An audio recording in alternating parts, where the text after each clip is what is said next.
Autour de l'attente l'oubli de Maurice Blanchot, Alain Béard a créé en octobre 1992 à Juvisy un spectacle de théâtre, Boulimos titre provisoire, dont il n'existe aucune autre trace que le mémoire de DEA que j'ai rédigé en 1993.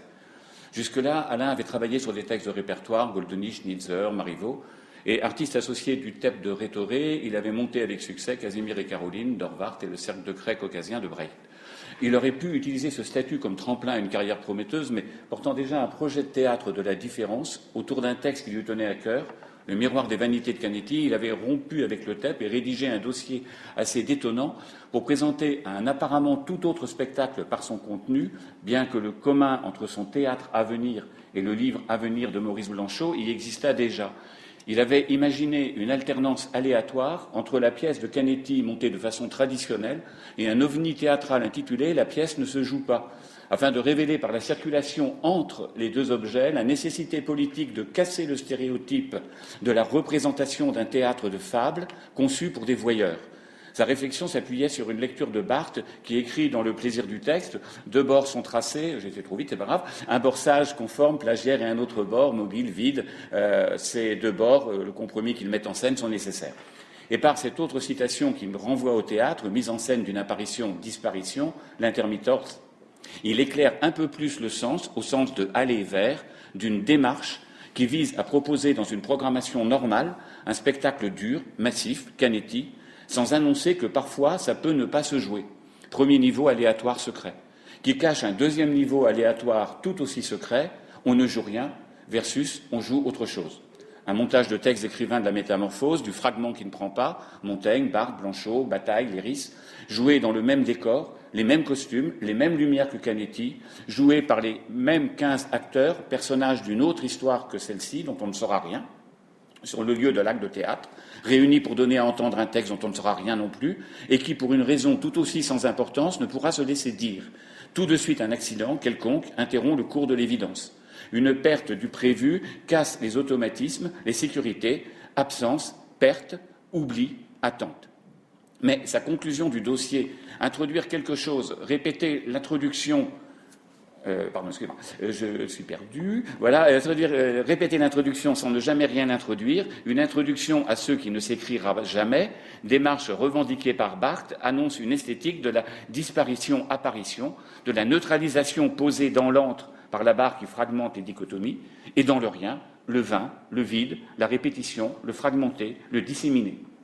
Ce sont là les caractéristiques de l'écriture de Blanchot. Il les expose et développe dans son projet dont l'exergue emprunté à l'attente l'oubli annonce l'esthétique de Boulimos titre provisoire. C'est la voix qui était confiée et non pas ce qu'elle dit. C'est donc fort justement que seule la pièce ne se joue pas, se jouera. Et elle se jouera tout aussi justement à partir du texte de l'attente l'oubli. C'est pourquoi Boulimos titre provisoire peut être vu comme un héritage de Blanchot et non comme une adaptation de l'une de ses œuvres. En tête de la plaquette de Boulimos titre provisoire, la liste alphabétique de 13 noms est posée sans aucune indication de la fonction de ces 13 personnes dans le spectacle. Et elle est suivie par l'incipit de Le Très-Haut. Et c'est bien dans ce rapport quelconque au monde, ramené au plus près d'un rien individuel commun à tous les hommes dont parlait déjà Montaigne, que se plaçait cette tentative de fondation d'un théâtre à venir, ce Boulimos titre provisoire construit sur le commun théâtral de 13 gens, quelconques, pas seul, mais singulier à plusieurs, puisque seul l'insignifiant alphabétique, privé de sens, distingue les uns des autres. Pour décrire cette communauté Boulimos, Alain écrit que le plus simple serait de dire, pour finir, pour commencer, qu'il y a ici quelques gens de théâtre et d'ailleurs, manifestant l'envie d'un devenir renouvelé, d'un avenir commun, envie prolongeant la rencontre déclarée improductive d'un moment, la parole échangée librement dans un endroit vain, autour d'un auteur, Maurice Blanchot, avec initialement la nécessité vaguement radicale d'un recul fondateur, d'un autrement, disons d'un singulier à plusieurs, avant tout en mouvement. Par l'adverbe initialement, il affirme que la nature nécessairement radicale, donc politique, du projet théâtral précédait la rencontre avec le texte de Blanchot, lequel, même s'il fut publié 30 ans plus tôt, n'est en quelque sorte qu'une trace de cette envie, trace anticipatrice donc. Les termes sont contradictoires, mais cette abolition du temps ne l'est pas plus que le peu à peu, quoiqu'aussitôt, par quoi Blanchot définit le temps de la métamorphose au début de Le livre à venir. Ainsi, ces 13 gens ont joué un texte dans une mise en scène née d'une envie politique qui existait en eux, avant même qu'ils sachent que ce texte-là serait le meilleur véhicule, non par son contenu, mais par le processus que Blanchot décrit et écrit, processus transcodé dans le jeu théâtral. Il y a donc eu exactement rencontre entre cette envie initiale et ce texte, qui semble écrit de toute éternité, dans le même en mouvement, de métamorphose du récit chez lui, du théâtre chez eux. Ils ne seront jamais 13 personnages sur le plateau. D'abord parce que seuls 9 d'entre eux, mais lesquels, l'occuperont, et parce que leur parole ne sera jamais découpée en fonction de rôle, ni d'un dialogue entre il et elle, mais distribuée de telle sorte que la rumeur des voix se fasse entendre. Rumeur du monde, rumeur des voix de l'attente l'oubli, mais aussi rumeur des voix des absents du plateau. Metteur en scène, éclairagiste, scénographe, moi, dont la place était à la fois dehors et dedans, et voix de celle qui devait concocter la bande-son et ne put, pour des raisons quelconques, mener son projet à terme, mais dont l'absence signifiante dans un tel projet est inscrite par sa présence maintenue dans la liste, sans qu'aucune trace d'elle n'existe sur le plateau, sinon le souvenir, chez chacune des 12 autres personnes, de ce qu'elle devait apporter au jeu. Souvenir marqué lorsque, pour combler un silence, quelqu'un renvoyait une réplique déjà passée par quelqu'un d'autre. On entendait alors une trace de ce qu'elle avait proposé d'inclure dans la bande-son, des bribes de texte enregistrées au cours d'une figuration pour les renvoyer aléatoirement à d'autres instants de cette même figuration. Trace secrète, seulement identifiable par la communauté Boulimos, dont la vision commune du monde et du théâtre était perceptible au travers des citations de Barthes, Bataille ou Blanchot qui jalonnent la plaquette, et dont le projet politique était à lire dans cette formule valise attribuée à Barthes, mais inspirée par l'ensemble de nos lectures communes. Je vous laisse la découvrir.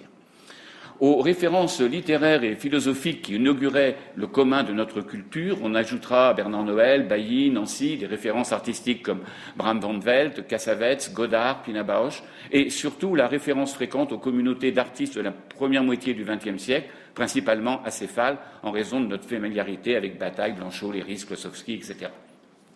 Le commun de tous ces référents précisait l'espace entre nous, entre le projet et nous, entre ce projet et sa figuration, au sens que Bailly et Nancy donnent à cette préposition « entre » dans la comparution. Et il en résultait que cet espace entre nous créait l'espace ténu que traquent tous ces artistes que nous convoquions entre être et faire, entre l'état et le stéréotype, nécessaire pour un théâtre à venir. Et c'est de cet espace que j'entends parler ici, car c'est cet aboutissement de notre commun culturel et politique qui peut rendre Boulimos héritier de Blanchot. Nous avions espéré trouver un support concret pour ouvrir toutes les voies latentes de ce théâtre à venir dans le mouvement Ancrage qui réunissait 5 metteurs en scène, dont Alain Béard, avec la volonté d'inventer une autre relation au public, rêver le théâtre comme lieu d'échange, rêver les salles de théâtre comme des lieux ouverts, où le théâtre hors de ses murs scanderait la vie au quotidien. Mais même si ce mouvement permit à Boulimos, titre provisoire, d'exister matériellement, les règles de gestion classiques l'emportèrent sur les belles paroles et le théâtre rentra sagement dans ses murs et ses horaires. L'entreprise, à peine installée, fut irrémédiablement condamnée. Notre désir d'en finir avec l'idée que nous sommes des fabricants de représentations pour une salle de voyeurs, que nous partageons avec Claude Régis, n'était pas commun aux autres membres d'Ancrage.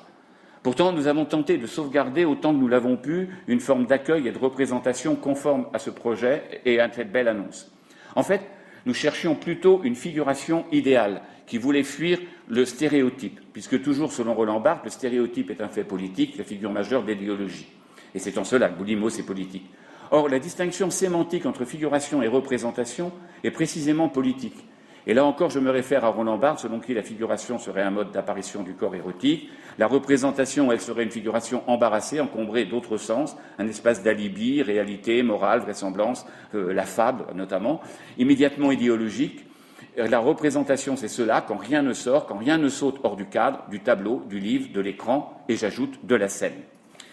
Le titre Boulimos, sans aucun rapport apparent avec celui de l'œuvre L'attente l'oubli de Maurice Blanchot, est né de la connaissance d'un rite rapporté par Jean-Pierre Vernant concernant l'existence à côté du Prytanée, au cœur de la cité grecque, d'un champ en friche consacré à la faim, le Boulimos, espace sauvage au cœur de l'espace humanisé auquel on ne pouvait toucher sous peine d'être condamné à la famine. Par métonymie, les architectes auraient laissé un vestige du bâtiment qu'ils rénovaient ou qui occupait le site d'une nouvelle construction transparaître dans l'édifice nouveau.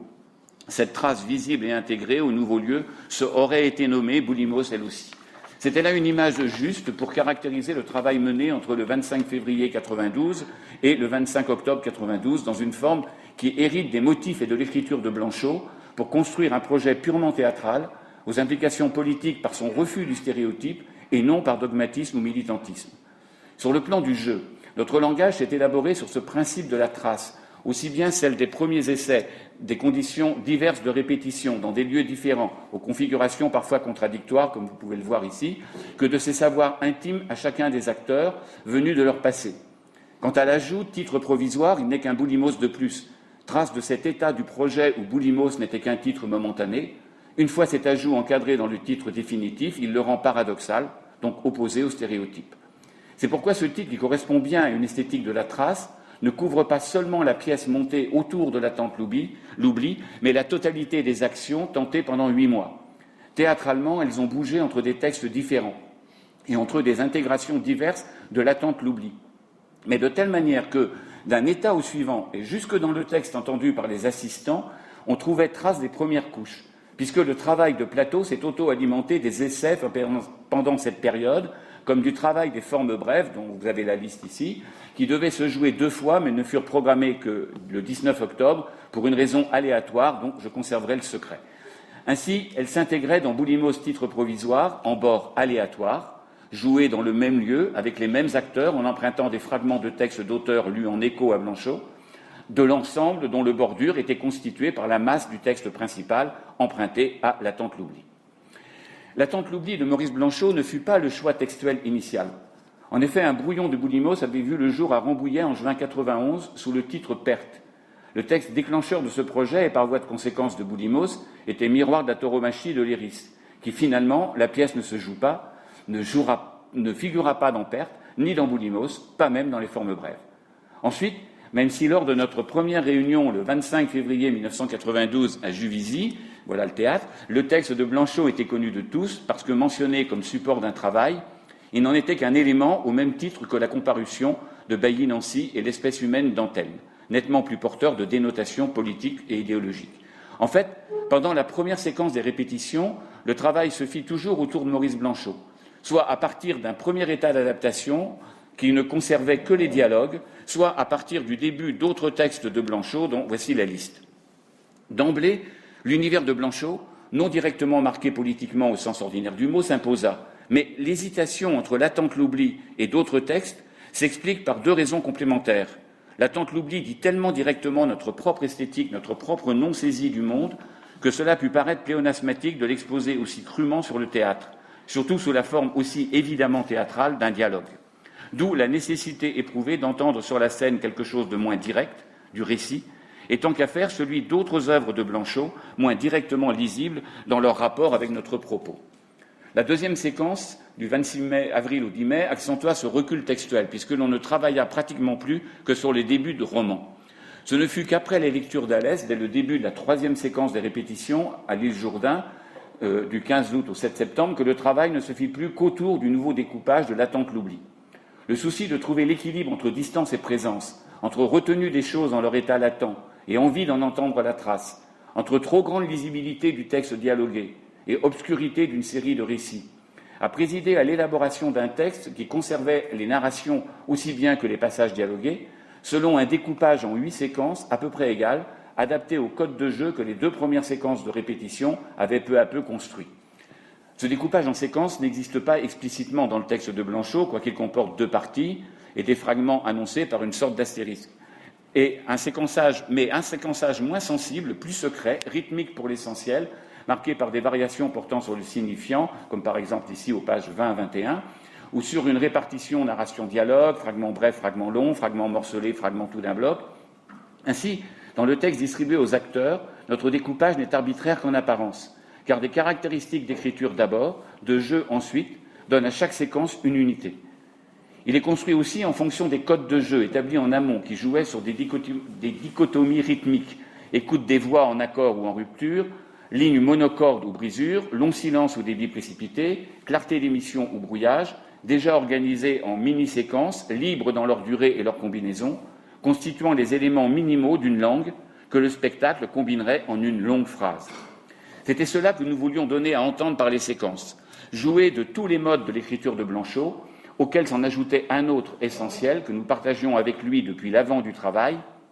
l'idée d'une masse, en apparence immobile, sans avancer, qui n'avançait précisément que de son ressassement, et on le voit dans le découpage du texte de Cécile ici, de sa durée même, de ses variations infimes, de sorte que par ce découpage en séquences longues autonomes, tant sur le plan du jeu que du rapport avec telle ou telle donnée du texte de Blanchot, on pouvait penser, comme le narrateur de L'attente l'oubli, le sens de toute cette histoire était celui d'une longue phrase, je vous laisse lire. L'un des rythmes fondamentaux de L'attente l'oubli est réglé par l'alternance entre fragments dialogués et fragments narrés, lui-même modulé par une alternance fragment bref, fragment long.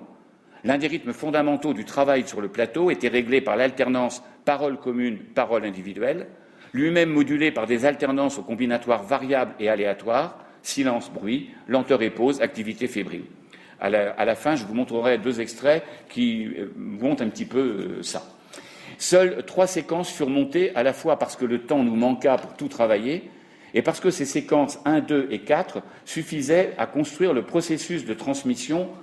héritage, menant de l'écriture du texte au jeu du théâtre tout entier dans sa longue phrase, qui laisse le contenu indifférent, puisque dès le début du texte de Blanchot, comme de notre figuration de celui-ci, ça dit, c'est la voix qui t'est confiée, et non ce qu'elle dit.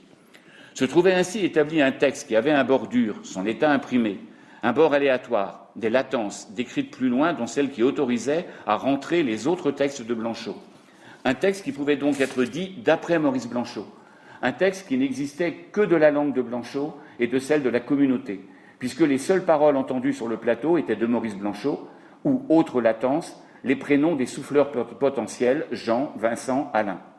J'utilisais d'ailleurs cette latence pour intégrer l'incipit de la séquence 7, non jouée, à la figuration du dernier jour, lorsque je fus appelé à souffler. Sur ce plan du théâtre de l'éclipse, salle Jean d'Asté, on voit les différents espaces, escaliers d'entrée, hall, salle, scène. Pour Boulimos, cette scène était tapissée de papier craft collé au sol et sur un faux mur qui épousait à peu près le mur réel, sauf en 2 endroits. L'angle naturel de fond jardin était exagéré, afin de laisser une zone d'ombre, invisible aux spectateurs installés à jardin et insaisissable par la lumière frontale. De plus, devant le radiateur, il y avait une découpe qui permettait aux acteurs de se glisser entre les 2 murs. Pour entrer et sortir, ils devaient enjamber une bande de 15 cm de haut qui constituait le seul signe de leurs entrées. Ce décor avait été précédé de projets plus ambitieux ou plus meublés, certains testés à l'île Jourdain, par exemple, et certains accidents de la fin du spectacle, impossibles à rapporter dans le temps imparti, étaient des traces de ces tentatives confrontées à l'espace étroit et vide de Juvisy à la fin. Si le choix s'est porté sur cet espace, c'est à cause de son aspect minimal, qui ne raconte rien d'une imitation du réel, créant une attente de l'imaginaire, porteur de l'esthétique du recul, de la trace, donc de l'oubli. D'abord par l'effacement des projets précédents, pourtant présents en lui, dans les gestes des acteurs par exemple, et par sa facture même de décor-trace, de l'avant de la figuration comme de son présent. Trace de l'avant, en ce qu'il rappelle, puisqu'il épouse quasi exactement la topographie du lieu même des répétitions, les décrochages ne faisant que souligner l'inscription de l'histoire des répétitions dans la géométrie du lieu. La découpe du radiateur, notamment, constitue doublement un Boulimos exact. Si on se réfère au mythe grec, elle laisse effectivement une trace de l'ancienne architecture apparaître dans la nouvelle.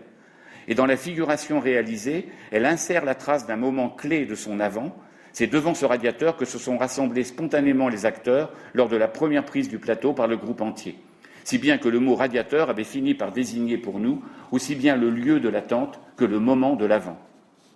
L'exagération de l'angle anormal du plateau souligne d'abord pour les acteurs comme pour les spectateurs l'originalité réelle et intègre sa forme particulière à l'existence même de Boulimos. Mais cette exagération joue aussi de la mémoire des répétitions, puisque les acteurs l'utilisaient souvent en variation avec le radiateur visible comme autre lieu d'attente, en s'y faisant oublier. Aussi, belle image du secret dont parle tout le texte de Blanchot, elle peut même sembler la meilleure figuration possible des choses en leur état latent. D'autant plus que pour les acteurs comme pour les lecteurs de L'attente l'oubli, elle figure aussi avec justesse ce qu'on imagine à lire ce passage qui ne put être conservé, où Blanchot décrit le moment et le lieu de l'attrait. Je vous laisse le lire. Mais c'est par la fragilité et la clarté de la matière choisie, le papier craft, que sont le mieux rendues cette latence et cette esthétique de la trace. D'abord, un tel support est évidemment très vite perverti de traces nouvelles, pas des acteurs, déchirures par frottement, traces qui subsistaient d'une figuration à l'autre, en intégrant aussi les traces des formes brèves. Et quand un endroit trop abîmé devait être couvert de papier neuf, il laissait toutefois apparaître les traces d'usure plus anciennes, le plateau se chargeant de nouveaux Bolimoï. Ainsi, il était habité de l'histoire de tout Bolimos, titre provisoire. Enfin, la clarté de ce décor le rendait particulièrement sensible à la lumière, car l'éclairagiste avait suivi lui aussi toutes les répétitions, contrairement à ce qui se passe sur la plupart des spectacles où la lumière ne se règle qu'au dernier moment. Et nouveau paradoxe, alors que toutes les conditions d'un travail millimétré étaient pour une fois réunies, la lumière restait aléatoire, elle aussi.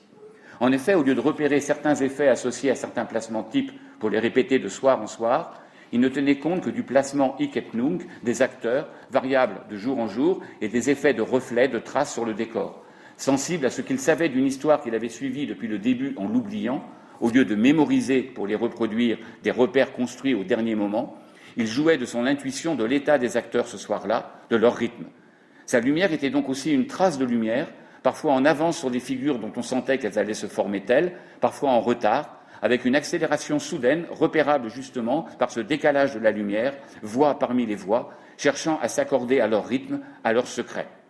C'est surtout ce rythme qui était ressenti. Vincent jouait du bout des doigts, millimètre par millimètre, sur les boutons de la table, non en fonction du placement momentané de l'acteur qui parlait, mais en fonction de la masse des acteurs, prise dans la masse du texte, prise dans la masse des répétitions de ce texte, par cette masse d'acteurs nourrie d'une masse de répétitions d'autres textes, dans d'autres lumières, lumière qui s'oublie dans la lumière, comme l'écrit Blanchot. Comme la lumière, les repères spatio-temporels étaient aussi aléatoires, au point d'être emblématiques d'un théâtre devenu entre eux, auteurs, acteurs et spectateurs, un lieu avec son grand air fixe par la retenue des choses dans leur état latent. Inutile donc de jouer tout le texte, puisque cette théâtralité du latent rend concrète la clausule de l'attente-l'oubli. Puisque le titre Boulimos, titre provisoire, couvre, on l'a déjà dit, une entité plus grande que chaque représentation, au moins la série des représentations, ne peut-on aller jusqu'à dire que le temps des répétitions marque son vrai début, et que le passage des spectateurs n'en est qu'un moment, comme le plateau ne serait qu'une partie de l'espace et de la communauté des 13, une partie de la communauté Boulimos. Sur ce point, ma présence parmi les spectateurs, des 13, donc dedans, mes spectateurs des répétitions, donc dehors, pousse à cette lecture. La tentative de description du début du spectacle rendra compte un peu mieux de ce flou et de l'aléatoire du lieu et de l'espace, comme de la manière dont nous avons découpé le texte de Blanchot pour les acteurs. Le spectacle débutait officiellement à 20h30, mais les spectateurs avaient droit d'être dans le théâtre, hall et salle, dès que nous l'ouvrions, théoriquement à 14h, mais la direction ne les autorisait à entrer qu'à 17-18h. Ils pouvaient assister à nos mises au point d'avant-spectacle. À partir du moment où tous les acteurs étaient contre le radiateur, moment comparable à celui où, dans un spectacle classique, tous les acteurs sont prêts à jouer, ça durait sur le plateau apparemment entre 2h10 et 2h40 jusqu'à l'ultime réplique. Mais ce moment du radiateur pouvait-il être réellement lu comme un début ? L'installation dans cet espace n'était pas réglée, mais coulait dans la suite de l'accueil des spectateurs et des occupations quotidiennes, cigarettes fumées dans l'escalier, café pris dans le hall, dernier passage aux toilettes, conversation avec les spectateurs ou entre eux sur les gradins, sans rien des rites habituels, noirs, rideaux, etc. Mais une fois qu'ils y étaient tous au bout d'un temps aléatoire, la latence durait bien de 10 à 25 minutes avant qu'il se passe quelque chose. Certes, insensiblement, la lumière de la salle avait laissé place à celle du plateau, seule, encore qu'elle fût déjà en place en même temps que celle de la salle vers 20h, bien avant que l'installation ait commencé. Puis, l'un des acteurs, Christophe le plus souvent, sortait et se plaçait quelque part sur le plateau. Parfois un autre ou d'autres suivaient vite et se plaçaient où ils voulaient. D'autres fois, cela durait longtemps avant que tous soient sortis, ensemble ou un par un, selon l'énergie du jour. La première figure était souvent dispersée, éclatée, mais un commun se cherchait, commun de regard, de posture, souvent en déséquilibre, de ligne. Ces entrées retardées, tentatives avortées, arrêtées jusqu'à ce que le commun soit constitué pour que la parole vienne, constituent une figure de l'incipit de l'attente-l'oubli qui dit une tentative en échec, la voici, sans qu'il soit besoin de la dire, puisque cette phrase est dans l'avant et non connue, et que les acteurs entrent et s'arrêtent, nouvel exemple de notre manière d'hériter des mots de Blanchot par la théâtralité. Puis Alex parlait le premier. Parfois, il le faisait juste en rentrant, le dernier sur le plateau. Parfois, il était rentré vite, mais attendait longtemps, etc. Et il commençait une série de phrases courtes, dites comme une italienne, qui parle donc, effacez ce qui ne vous paraît pas juste, et maintenant que vous m'avez arraché quelque chose que je n'ai plus, que vous n'avez même pas, il résolut de repartir de là, soit si tu ne veux pas, je renonce. C'est la voix qui t'est confiée et non pas ce qu'elle dit, les secrets que tu recueilles et que tu transcris pour les faire valoir, tu dois les ramener doucement malgré leur tentative de séduction.